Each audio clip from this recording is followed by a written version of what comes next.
हिम्मत असेल तर नितेश राणेंवर कारवाई करा। पोलिसांचा अवमान करणाऱ्या नितेश राणेंवर कारवाई करा। सुषमा अंधारे यांनी उपमुख्यमंत्री देवेंद्र फडणवीस यांना आवाहन केलंय।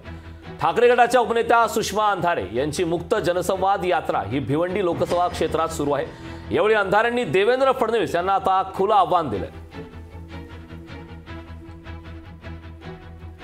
सत्ताधाऱ्यांचा एक आमदार एक आता आमचा बारका भाचा तो जाहीरपणे बोलतो, तो जाहीरपणे सांगतोय की काय गुंडागर्दी करायची ती करा रे। सागर बंगल्यावर आपला बाप बसलाय।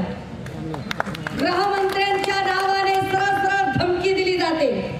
गृहमंत्र्यांचे नाव घेऊन सरळ दहशत पसरवली जाते। पालक म्हणून किमान देवेंद्र फडणवीसांनी तरी स्वतःहून निषेध करून नितेश राणेच्या विरोधामध्ये तक्रार दाखल करायला हवी, एफआयआर व्हायला हवी, पण ती होत नाही।